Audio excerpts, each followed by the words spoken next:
Good morning, and my name's Greg Sizemore, and I welcome you to this series of webinars entitled Construction in Crisis. This is the 8th in a series of webinars designed to make you a better, more well-informed, well-connected decision maker. Kurt has said we only have 3 things that we really want to focus on to our members.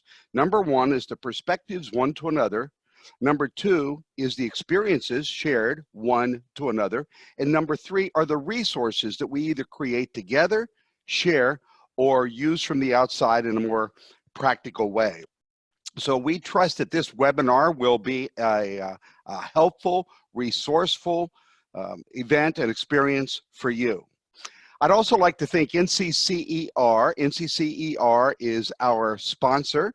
And without their generous contribution, well, these things wouldn't be free.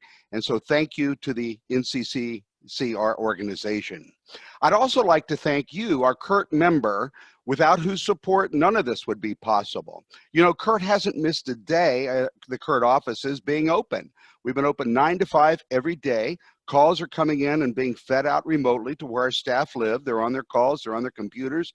And I dare say they've been working harder during these last few weeks than perhaps they did even before then, because it's taken extra effort, extra commitment to make this thing work. So if you feel that Kurt could provide you with a resource, if you have a challenge that you feel that perhaps we can help you with, please don't hesitate to call, especially Rob and Rana, who have been your contacts. Most of you have talked to them personally. And so we would invite you to continue to use the Kurt resources that we're creating for you to become a better decision maker. I'd also like for you to make sure that your video is disabled and that your microphone is on mute. You'll have a better experience if we can control that. Also, if you put your cursor over your screen, a drop-up box at the bottom will appear and you'll see a chat box. That chat box is the way we're going to invite you to ask questions. Simply type that in there. We can talk one to the other. Everyone has that chat capability, and also the staff and the speakers will be monitoring those questions as well. I'd like to invite you to stay to the very end. What I've discovered over the course of these last few weeks with this webinar series is that oftentimes the questions at the end help put these the material in perspectives and create a practical application. So some of the best information actually comes at the very end during our Q&A session. We'll plan to stop right at 12 noon. And of course, you'll get a copy of this if you have to leave early. We are recording this session, and that recording is made available to you, our Kurt member, upon request. At the end of the day, you'll receive a wrap-up email. Give us a little bit of time to put it together. The wrap-up email will contain the bios of these men who are presenting this morning, their slide decks, other information that we feel is important for you to know, also advanced registration for the next seminar. So give us to the end of the day, and we'll have that to you in short course.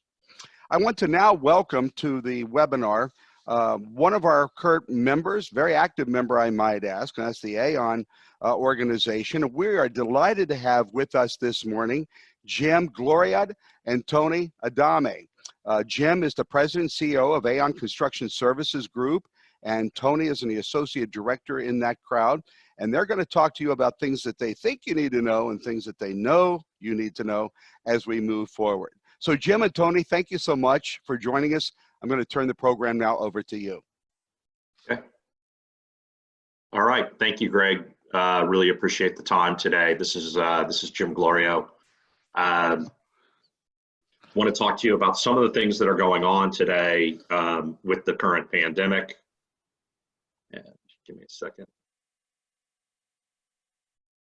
So, you know, one thing that I think is important is just a little bit about Aon before we get started, so that you guys can understand the perspective of kind of what we're bringing to you. I think one of the important things to know about Aon is the fact that we're a global company. So, you know, we started dealing with this early in the first quarter with our operations in China, saw it move to Italy, into Europe, before moving to the United States. So I'm able to compare notes with my colleagues, people who run the construction operations for Aon in Asia as well as Europe, get their perspectives on what they have seen, what the impact of the contracting market, the construction market has been there, as we're anticipating kind of what's happening here in the US and seeing how things are developing in the US. I think the other thing is that from a US perspective, we represent contractors, owners across the entire United States. So literally from the Northeast to kind of Southern California. We've got different perspectives on kind of how things are happening that way. Thought what we would talk about today is a little bit around kind of where the current state is, not spend a lot of time on that from the pandemic standpoint, but more of from a construction market, what we're hearing from our clients, what we're seeing in the market, what we're seeing from insurance companies. Talk about the delays that are happening on projects, what classes of business are being impacted. Then I'm going to turn it over to Tony. He's going to talk about business continuity. And then I'm going to wrap it up talking about some of the things that we're seeing from an insurance market perspective, how insurers reacting, some of the issues that we're seeing, some of the best practices that we're recommending, and then wrap it up with some additional tools and resources that are available to the CURT members. So this is the John Hopkins slide. I think most of you have seen this before.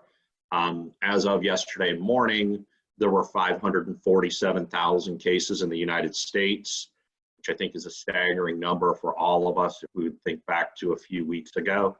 I checked as of this morning, that number is now at 585,000 in round numbers.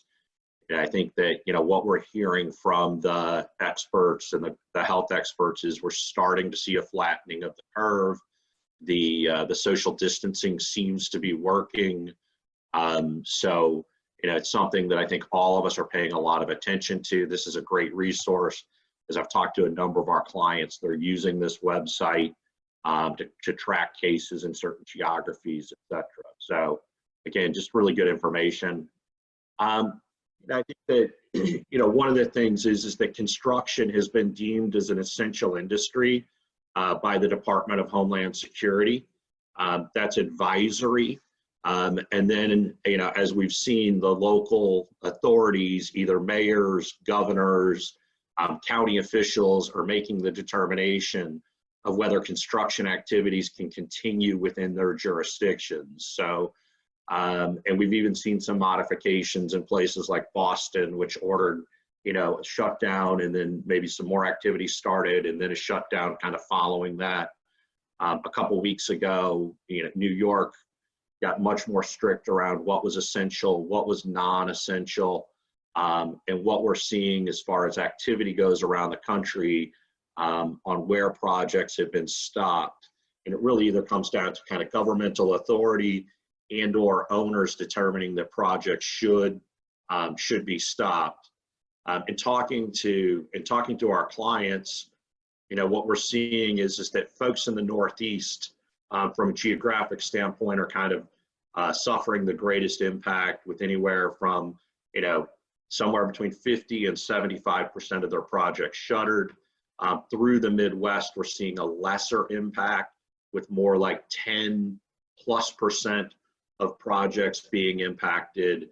So, and it's kind of from, one state of play from Ohio east, kind of northeast, and then from Ohio west into the south, a little bit lesser impact. But everybody is being impacted. Every project is being impacted, because even if projects are continuing, those projects have different safety protocols that folks are adjusting to.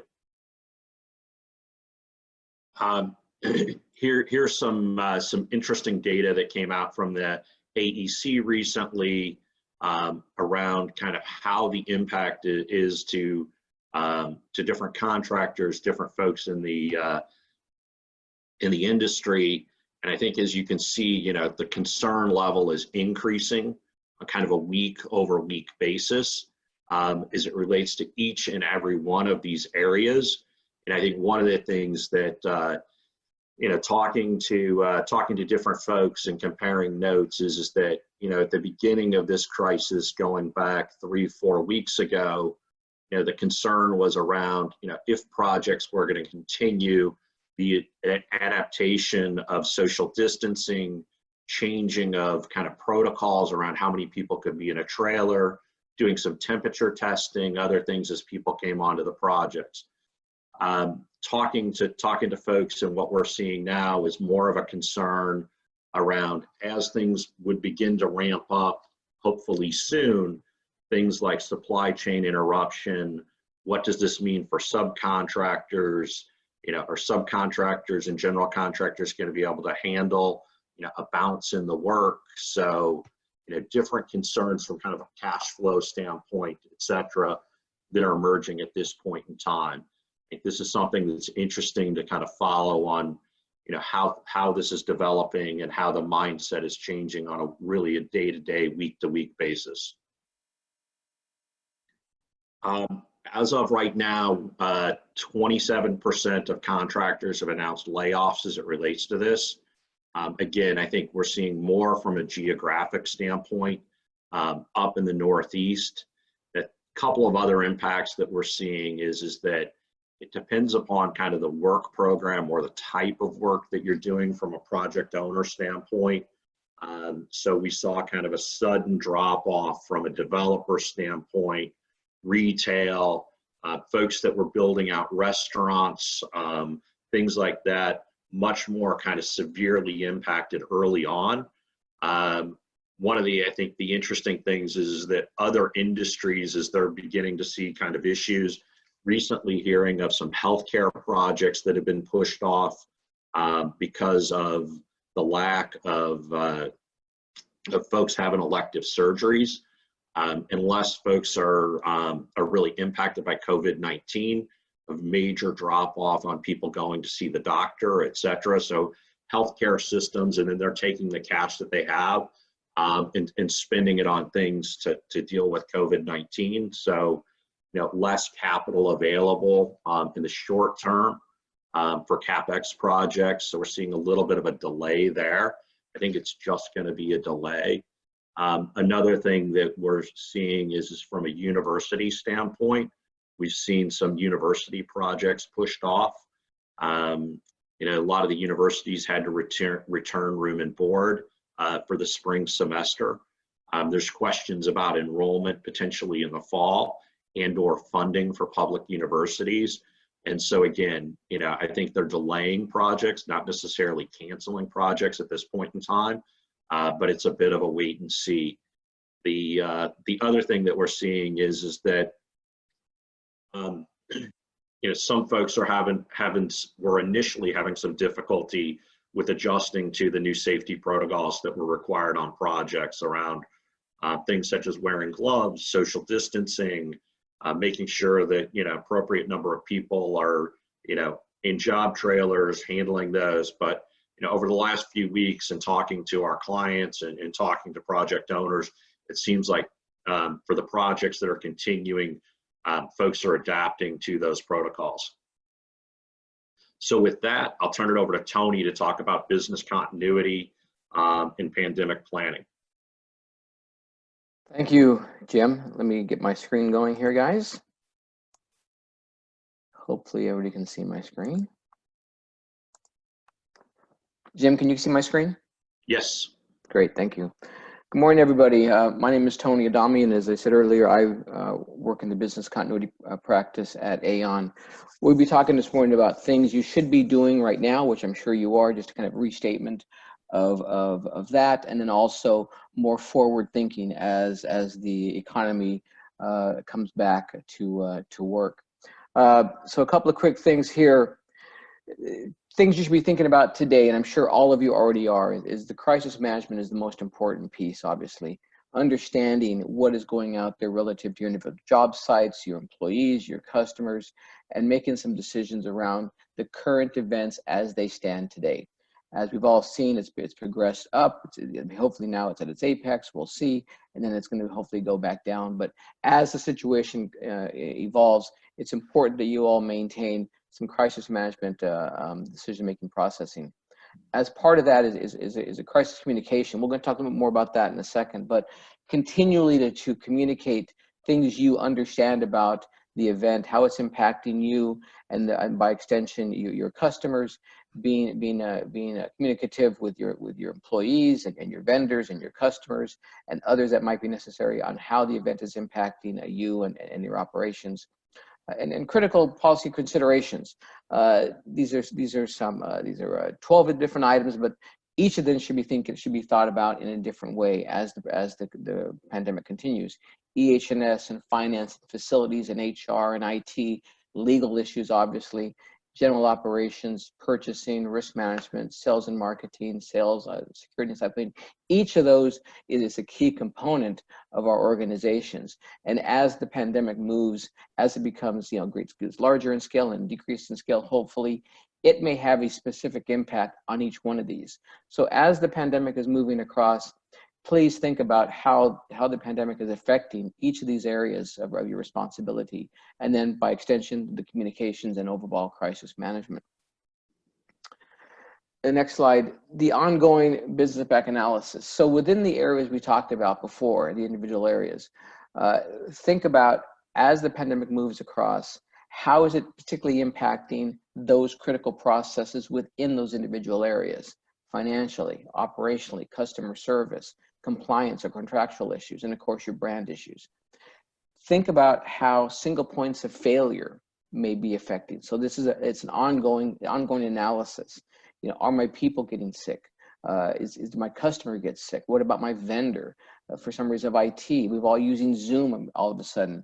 When is Zoom going to be the way we go forward? What about other issues? Continue to evaluate that which you thought was non-essential.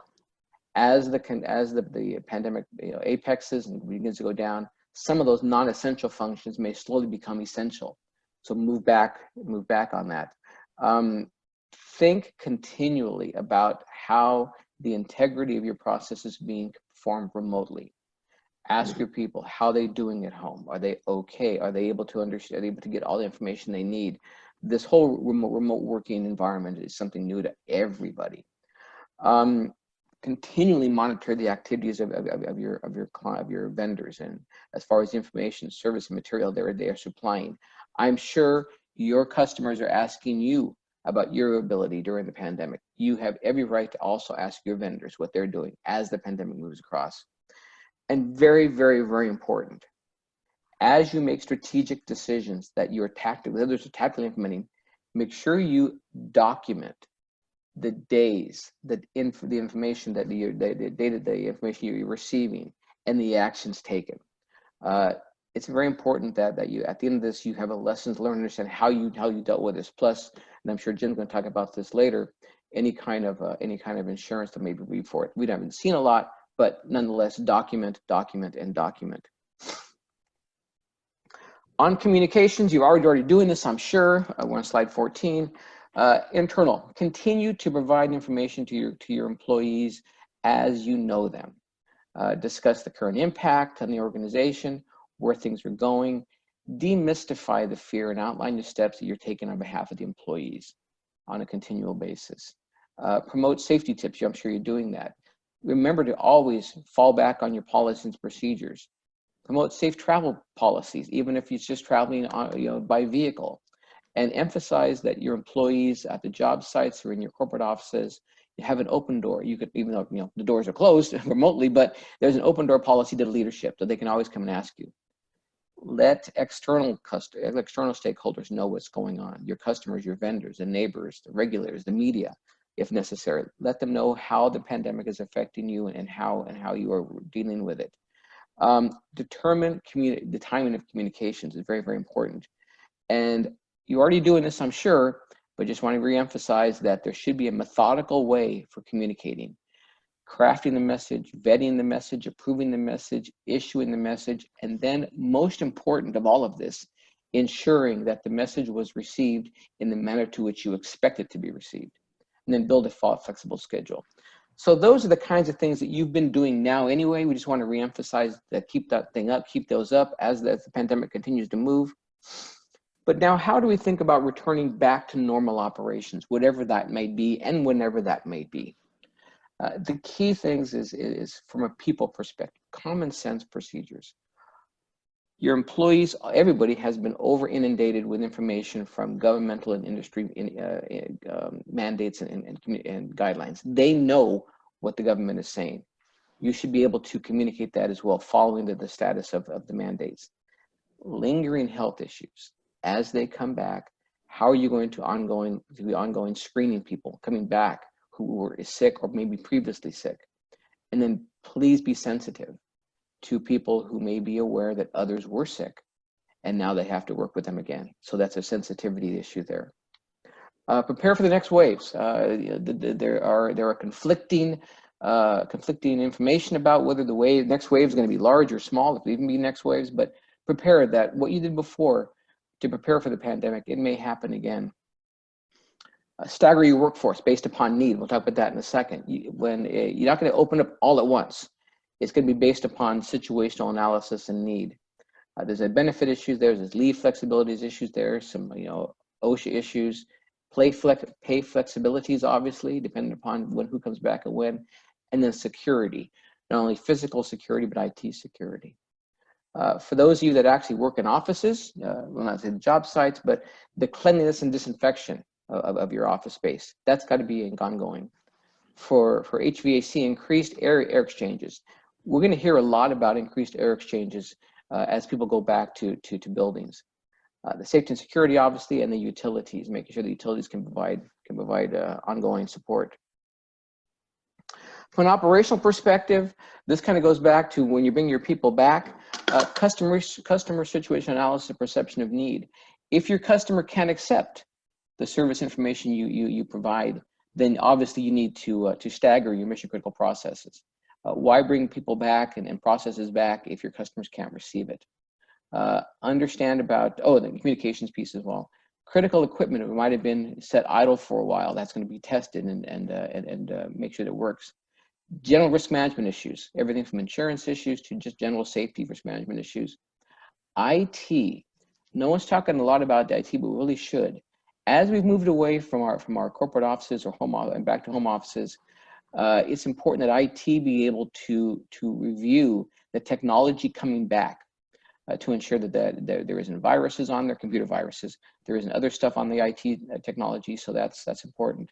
And then logistics, your ability to move product, move information, move material, move people back and forth. As well as the customer situation analysis, it's important that you think about your vendors as well. Can your vendor provide you the information you need, the supplies you need, everything from nails to everything else? If they can't provide you, if they're unable to perform, then it's important that you restagger your critical processes. What about the inventory? They have inventory to provide you the information that you need. And of course, their ability to move product as well. And as well as we said, the customers is down below is accept products and services, and then understand and show compassion to your customers as they assess their overall operations. They may think they may be ready, but they may not. So the idea is to just understand their situation. Basically, overall, continue to do what you're doing right now, and we're doing it well, but think that eventually this is going to end somehow, and it's going to be staggered, and make sure that as you bring your company back, it is staggered appropriately. With that, I'm going to give the meeting back over to Jim. All right, thanks, Tony. Really appreciate that. I think one of the things from a business continuity standpoint to build a little bit on what you were saying is that from a supply chain standpoint, I think if you turn back the clock, just a few weeks ago, folks were really concerned about, supplies, materials coming in from China, materials coming in from Europe. But now with the shutdown, across a lot of the United States and the work from home orders, the emergency declarations in all 50 states, I think people are also becoming concerned about domestically manufactured products as well, and how that can impact the supply chain. So I think, at this point in time, communication is so critical between owners, general contractors, subcontractors, to make sure that everybody's doing their diligence and on the same page. And I think having you know, having a little bit of an uneasy conversation today is much better than having a really tough conversation a couple months ago as it relates to those issues and making sure that everybody's on the same page. Wanted to talk a little bit about what we're seeing in the insurance marketplace. And I think the first thing is that, going back to the point that, almost every project has been impacted in some way from COVID-19.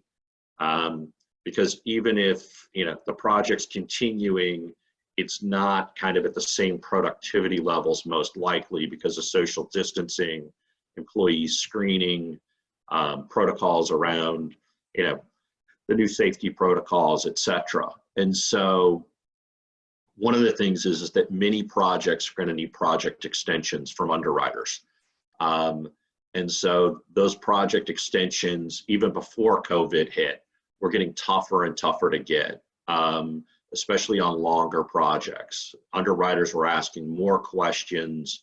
If you would have asked me when I was at the Kirk conference back in February, how is the insurance market? I would have explained it as dynamic, that sometimes that it was more challenging or kind of a hard market, but occasionally you would see underwriters do something that would surprise you from a primary perspective on projects and project-specific placements, et cetera. Right now, we're seeing the excess casualty builder's risk markets really in a hard market condition, meaning that it's underwriters are highly scrutinizing the risks that they're getting on. The low interest rate environment back in March definitely impacted underwriters' cost of capital, as well as the volatility in the equity markets. And so, and the other part of it is that from a global standpoint, COVID-19 is impacting underwriters on projects literally, across the globe. So there's not anywhere kind of from a safe standpoint where they can be. So I think it's important when you're looking at either a new project placement or you're looking at a placement as it relates to an extension, to really anticipate, work with your broker, work with your advisor around what information the underwriters are going to want to know. And really they're going to want to know is why is the project being extended? And it could be just from COVID, but there may be other issues. And then the other part is what work has to still be done? How is it going to be done? And I would tell you, if you need an extension and you think it's going to be 30 to 60 days or 60 to 90 days, go for the longer time period. Going out and getting multiple extensions really is more problematic than getting a longer extension that you don't necessarily need all of it. One of the things that's really changed is at the beginning, we didn't see kind of leniency coming out from the underwriters and the insurance companies as it relates to premium payments. That's really evolved over the last 2 weeks or so. More and more underwriters have come out and said that they will not be sending out notices of cancellation for premium payments that aren't received. Some of them are between kind of the middle of May and early June. But one of the things that they are asking is that you communicate to them. So again, talk to your agent, talk to your broker. If you can't make a premium payment between now, the middle of May, early June, work with the underwriters on that. That's actually a piece of information that we're tracking from a corporate standpoint is, what are the positions of the various underwriters? The other thing that we're seeing is that some markets are starting to put COVID-19 / infectious disease exclusions onto new programs. We've seen a couple of instances where the underwriters have tried to put it onto an existing program. We've resisted those. We've actually been successful there. But starting on April 1st, we started to see these exclusions being put onto policies. So again, it's something to be aware of. Not every underwriter is doing it. Some companies are looking at it as more kind of high hazard or where they think they have a greater exposure. Others aren't looking at are looking at it in more of a blanket standpoint. So something to be aware of and pay attention to. The other thing is from kind of a coverage and claims implication standpoint, what does COVID-19 mean to the industry? And again, this is an area that's kind of quickly evolving. So workers' compensation, if an employee makes a claim that they were exposed to COVID-19 on a project site or from working for a contractor or working for an owner, those claims should be reported to your work comp carrier if the allegation is made. The question is whether or not that would be considered to be compensable.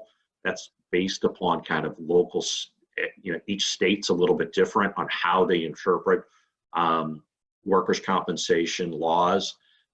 Generally, the rule is was your exposure from an occupational standpoint greater than that of the general public? So again, causation will come down to local jurisdictional issues. In talking to a number of the larger work comp carriers from a construction standpoint, not many claims have been filed, if any, from a construction standpoint. They are seeing an influx of claims from a healthcare standpoint. Talking to one of the leading work comp carriers last week, they had told us that they'd gotten in approximately 600 claims from a healthcare standpoint, but none that they knew of from a construction standpoint. The other thing is that a couple of states have come out and declared that healthcare, emergency workers, et cetera, that their claims will be considered to be compensable. And so, the question is, will that be expanded beyond just those, frontline emergency workers and healthcare workers? So, two jurisdictions in particular that have come out with that are Missouri and Minnesota that I've seen, and that's something that we're following. One of the questions that I was asked on another session like this is, what's the plaintiff's bar dreaming up at this point in time? And I don't think we know. But we do know both on these next two issues from a liability standpoint, and then from a builder's risk / property / business interruption, delay in startup standpoint, that there's a lot of white papers that are being written by lawyers, a lot of solicitation from lawyers, a lot of emails going out. So from a liability standpoint, the main factor is negligence. As well as what are the laws in the particular jurisdiction where you operate, on the ability for a contract employee to file an action over claim against a general contractor or an owner. I think this goes back to a point that Tony made around documentation. It's really, really important, both from a liability standpoint and potentially from a builder's risk standpoint, to be documenting what you're doing on the project sites, in order to keep people safe, as well as any additional costs that you're incurring as you go through this. So, as we all know, lawsuits a lot of times are filed, a year, 2 years, 3 years after an incident occurs, and going back and getting a hold of folks and finding out what happened and trying to remember what happened on a particular project a couple years ago can be difficult. The documentation is really, really important. Last, as it relates to business interruption, this is an issue, or builder's risk, that's been talked about a lot in the media. The president actually addressed it the other day during his press conference. A couple of states are looking at this issue on whether or not the insurance industry should cover business interruption, delay in startup, as it relates to the impact on the economy. The insurance companies for those states that have considered it have sent letters in explaining why the policies do not cover this risk, that there's exclusions that could apply. Again, this is something that the courts may end up determining later. One of the things that is going on, though, is that there have been discussions about, potentially the federal government coming in and playing a role here. At this point in time, that is an idea. Aon actually has a government relations group. I'm in regular contact with the person that runs that group for us and works with the lobbyist. We have a seat at the table around these discussions. There's actually been put a name to this, which is PREA. So the Pandemic Reinsurance Act. which is similar to TRIA. As many of you know, that after 9/11, there was the Terrorism Act put into place. It's since been expanded a few times. And it's, could the government come in and cover those losses or be the reinsurer to those losses? There's 2 or 3 different ideas on how this could work that are being floated out there. I think the big thing is that it's got to be something that works for the policyholders. It has to be something that works for the insurance industry, for the reinsurance industry, works for the federal government. So more to follow there on what's going on from a delay in startup business interruption standpoint. I think the other thing is that, talked early on about projects closing or being shuttered. And I think there's a couple of things that are really important. We put out a white paper regarding kind of best practices around project security, public safety, et cetera, fire protection, protection from water if a project's been shuttered. I think the other thing to remember is that, whether it's under a general property policy that your project is insured under, or a specific builder's risk policy, some of those policies do contain cessation of work exclusions or endorsements to them. I think it's important to take a look at the policy, understand what it says. The other thing from a best practice standpoint that we're recommending is that you notify your insurer if you've closed a project. Let them know that you've followed a protocol, that it's protected, et cetera. See if they want any additional information. Zurich actually came out with a formal position around this on how they would like to be notified. So again, something to talk to your broker about, talk to your advisor about, as far as letting underwriters know as far as what's going on there if you're closing down projects, and what you're doing to make sure that they're safe and that the public is safe. One of the other things that I wanted to cover is that, additional resources that are out there that Aon has put together. And I think one of the things I talked about us being a global company at the beginning. Back on March 1st, I woke up to an email saying that we had travel restrictions in place. And at that point in time, I was very hopeful that, our company was just being extremely conservative and that this situation, wouldn't develop to the point where it has. But we had put in place before that time a pandemic response team that included folks who formerly worked at the CDC, pandemic experts from all different areas of our business, either from a health and benefits standpoint or retirement standpoint, a risk management standpoint, folks like Tony from a business continuity standpoint. And we did a few different things. We've got white papers, we have webinars, but I think one of the things that we put out was a response toolkit. And this was really done as a gesture of kind of goodwill and realizing that we're all in this together. As a global company with 50,000 colleagues, we took a look at the best practices we were following and the questions that we were asking ourselves as an organization. And we decided to put it in a toolkit. It's online, it's on aon.com for anybody to have access to. It goes through everything from risk management, again, to health and benefits, leave policies, business continuity, legal issues. So again, it's a really kind of comprehensive 35, 40-page document. In the appendix, there's some more information from a industry-specific standpoint that can be helpful as well. So I would encourage you to go out there and look for those resources if there's anything in particular that you need. And so with that, Greg, I'll go to Q&A and happy to answer any questions anybody has. Great. Thank you, Jim, and thank you, Tony. That was an extremely informative presentation. We invite you to use the chat box. Now, we've gotten some other questions via email and also text. So let me go to one of those right now, if you wouldn't mind.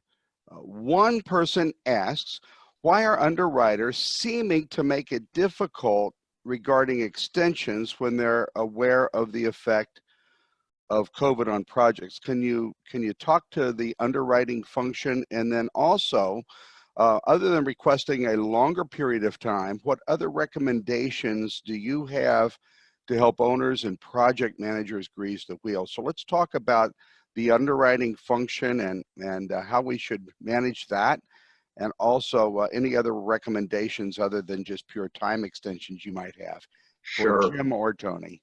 So I'll take it first. I think we were already seeing this problem as it relates to project extensions. And if you turn back the clock a year ago, it was relatively easy to get a project extension. You would go to the underwriter and say, hey, we need another 90 days, we need another 120 days, a brief explanation of why, and the underwriters would generally give you the extension. As the insurance market had started to harden over the last year, rates were starting to increase. They were looking at collecting a lower rate than what they were getting on new business, kind of constriction of capital, et cetera. And the other thing is that from a builder's risk standpoint, they were seeing more losses at the end of projects. So water losses and other things that were really impacting their profitability. And so they started to tighten that up. I think as it specifically relates to COVID-19, we haven't really had to go out and ask for those extensions yet. We're more asking for extensions right now as it relates to impacts that were occurring pre-COVID-19. It will be interesting to see, as things kind of start to ramp up and we need those extensions, starting in the next 30, 45, 60 days, what the reaction is from underwriters. I would expect that if it's purely COVID related, that they will be more understanding around it. But again, I think it's really important to have the details on, why the project extension is taking place, what work still needs to be performed, whether the project was operational, but it just had a delay because of safety protocols, et cetera, or whether the project had been shuttered, needs to be reopened, et cetera. I think that from what we're seeing from the insurance companies, specifically as it relates to COVID-19, is they're taking a very measured approach, a very practical approach at this point in time. Even as we've seen people come out with written positions that were, seem to be a little bit more stringent. If you can get them on the phone, talk to them, explain what's going on, generally they'll be very reasonable. Tony, do you have anything to add to that? No, I do not. Obviously, I'm more of an operational side, but everything you said is things I have heard anecdotally as well. So I think you hit it right on the head. Thank you, Jim. Thanks, Jim. Thanks, Tony. Another question, and it just popped up in the box. And by the way, also in the box, we've developed, pardon me, a construction and crisis special report, if you will, newsletter that goes out every week that has additional resources that we become aware of that we feel owners and contractor members need to know. If you'd like to subscribe to that, so we're trying to avoid email fatigue. If you'd like to subscribe to it, look at the chat box, and you can access the chat box by just putting the cursor over your screen there. You should see it pop up at the bottom. Click in the chat box, and Greg Palmer at our office has the link there for you to subscribe to that special newsletter. Another question is asked, Jim. OSHA placed a position paper on Friday that supports OSHA 300 log for COVID illness. Will this have an impact on EMR ratings is the first question, I think. 300 logs are used for setting insurance costs to vendors. Your thoughts? So, the regulations for OSHA are different than workers' compensation. And so EMR, experience modification rates are based upon workers' compensation claims, not necessarily upon OSHA reportables. So I don't see it having an impact from an EMR standpoint unless there's a large influx of workers' compensation claims. So I'm not an OSHA expert. If there's somebody else who's an OSHA expert out there who wants to chime in, they can feel free. Tony, I don't know if you've got anything to add from that standpoint or your experience with OSHA. No, I do not. But I think others that might be on the call might have better experience with OSHA, as you just said. So I invite anyone to chime in if they do have information. And if you do have information, the best thing to do is just chime in, and you can do that by unmuting your microphone and just interrupting me. Feel free to do that. There'll be no offense taken, of course. Another question comes in is what type of learning or process should you put in place to capture best practices for crisis management? Are you guys doing that at your organization? And any advice for owners or contractors on how to capture best practices from all these sources? Thoughts? All right, so this is Tony. So Yes. I try to stay away from the term best practices. If you're always chasing best practices, by the time you get there, the best practices moved on. I use the term leading practices. There's a number of different places where you can gather information.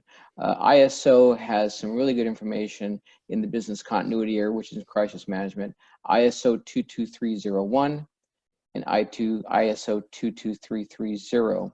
They both have followed business continuity crisis management. NFPA 1600 has some really good information as well there. But as Jim did say, in the toolkit that we provided on the aon.com, a lot of good information there about crisis management and crisis communications. The idea behind crisis management is just to look at something strategically, and it's prudent people looking at a situation and making some prudent decisions. What would you do if you in fact own the company? A lot of people who do actually own the companies. Protect people, protect operations, protect facilities, and protect your supply chain. That's what crisis management comes down to, making sure you make prudent decisions based upon the situation at hand. Thank you, Tony. And for those of you who may have joined us late, we're recording this session. And if you're, as you have made an appearance in this webinar, you will receive at the end of the day the bios of the guys chatting, contact information for more information, their slide set, which contains some outstanding information, and also a way to actually request this recording should you so desire. So make sure you make note of that. Greg Palmer, also, can I ask you to reach out to Tony post this webinar to capture those resources he rattled off? I think it was ISO 22301 and ISO 22330 and AP 1600. I just want to include those in the email that goes out later today, Palmer, if you can just text me and make sure that you've copied that. Jim, another question comes in is, we know that healthcare, the educational sector, and others have been adversely affected. And of course, it's touched every industry, but which industries are the most resilient, are most apt to thrive during this pandemic and after? Where are there any insulated industries, in your opinion, that you're observing less of an impact on? So I'd say one of the areas that we're seeing less of an impact on is civil construction. So kind of large civil projects. The government's talking about yet another bill to kind of help with the relief. The president has stated, he would like to see a large portion of that go towards infrastructure. The speaker has also agreed with that. I think there's a question of the amount that they would like to see there. So we anticipate that, if that goes through, and again, that's probably not even going to start to get debated until a few weeks from now, until after they get through this latest kind of PPP program and the enhancements they're looking at there. So we're anticipating that civil construction will really take off. But again, the funding has to be approved. The projects have to be approved. So it's going to be something that's going to be a little bit longer term. And I think from a general construction standpoint, we're seeing healthcare projects continue. We're just not seeing the new projects start at this point in time. We're seeing some industries such as, the casino industry out in Vegas and others where they're really looking to 2021 and the rebound that will take place at that point in time as it relates to some construction activities. And I think everything's being impacted. One of the other areas where we're seeing less of an impact is around technology. So some of the big tech firms that have a lot of have a lot of resources available to them. And, we're all seeing it right now, right, with using Zoom and using other things, and, the ability, and the need for data centers and the need for the cloud to have capacity as we all work differently. So, I anticipate, and I think we're seeing technology spend kind of continuing. Thank you for that. Another question that came in is, what opportunities, new opportunities, do you see emerging for owners or contractors? How do you, I guess, let me try to rephrase what I think the inquirer is asking. What kind of permanent changes may evolve and opportunities develop for owners and contractors that they didn't have maybe at the national conference a few months ago? Thoughts? So, that's a really great question. And I think that in talking to especially folks in the C-suite from a contractor standpoint, they're trying to figure that out just in the same way that Aon's trying to figure that out, as far as, hey, we've learned a lot from this pandemic, and how do we change in the way that we operate going forward? And so, I think one of the things is that, I saw something online, a few weeks ago that said, who led your digital transformation? Was it your CEO? Was it your CIO? Or was it COVID-19? And I think if most of us are honest, right, at least if I'm honest, it's COVID-19. I mean, I could have never imagined that, we could run our organization, continue to issue surety bonds, issue certificates of insurance, issue auto ID cards, get renewals done, have conference calls with underwriters and WebExes, in the manner in which we've done it. If you would have said to me 6 or 8 weeks ago, Aon's going to have 99% of its employees working remotely within a 3-week period of time, what's going to happen to the business? I would have told you I don't know. And so I think, all of us have, or most of us have been really pleasantly surprised at how we're able to operate our businesses differently and how we're able to adjust differently. I think the other thing that's going to impact this is that, when we're able to return, in which way are we able to return? Meaning that, do we have to continue with the social distancing? Do we have to continue to do things differently as far as the number of people in office buildings, the number of people on job sites? So as we adjust, this is continually evolving, but I think the best organizations out there are going to figure out how do they operate differently as they move forward.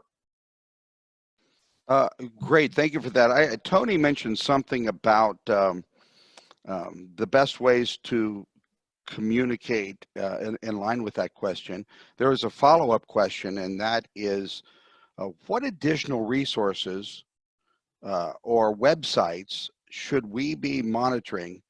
What additional websites are you folks most closely monitoring in order to make sure that we've got up-to-the-minute developments on this? Tony, I think you mentioned some NAP and ISO resources. Are there other organizations whose websites you're living with 24/7? So Jim or Tony, thoughts? Yeah, this is Tony. I'll take that. Obviously, the John Hopkins website is the best. It's scary, but it's the best.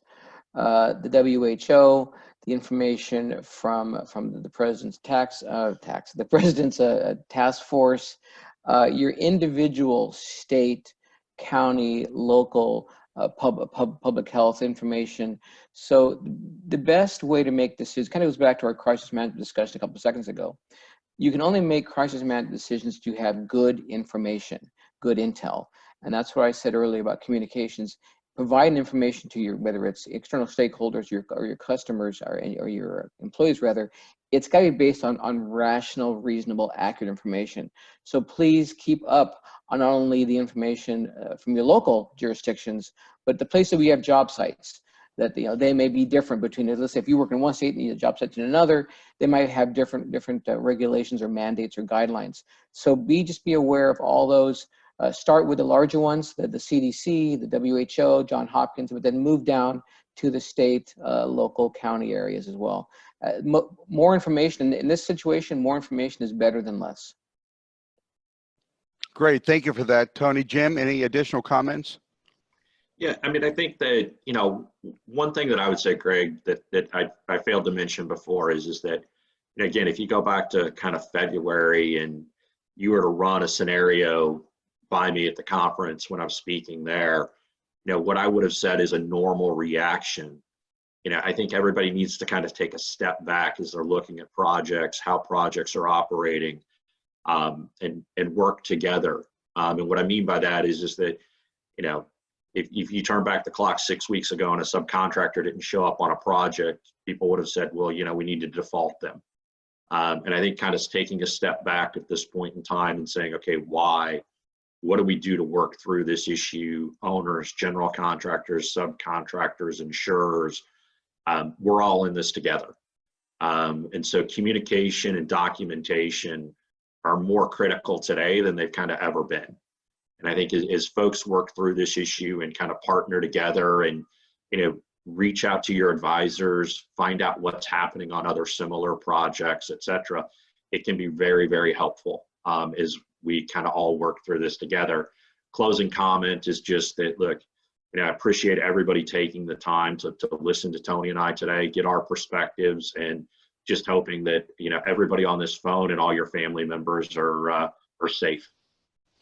Thanks for that, Jim. A couple more questions, and FYI to the audience, we have about 3 minutes remaining. If you'd like to use the chat box, you can. I know some of these are coming in different areas, but let me move quickly to the questions. Number one, what would you advise an organization like CURT that's owner-driven but inclusive with the industry? What kinds of things should we be looking at in terms of servicing owner members moving forward? Are there new opportunities for owner organizations, associations, perhaps CII, that we need to be looking at as we move forward? Thoughts? I think one of the things that, probably all of us need to do, including CURT, is, realize that things like this can happen, and how do we kind of anticipate around kind of crisis management, business continuity. I think that, the thing that's unique about this situation is usually when there's a crisis or there's been a natural catastrophe, it's only impacting one part of the world or one part of our country. And this situation's so unique because it's literally impacting the whole world at the same time. And so I think kind of thinking through those issues is important. I think the other thing is that, when we were actually at the conference back in February, if you look historically, construction has always lagged the general economy from a recession standpoint. And this time, we've all been thrown into this immediately together. And so I think the way that we plan, the way that we kind of thought through business issues in the past, that's all changed. So how do we think through things in a different way as we move forward? Thanks, Jim. I appreciate that. The other question is, and I think you kind of dinged on it a little earlier, new products from the insurance industry that may be emerging. You also talked about, exclusions and how some of the business is being written, but do you foresee any new products emerging as a result of this that would help and aid a contractor owner? I do. I think that, when you look at the insurance industry, if you turn back the clock 30 years ago, insurable losses made up a greater percentage of GDP than they do today. And I think it's important that the insurance industry become more relevant for all consumers, all businesses, regardless of what the issue is.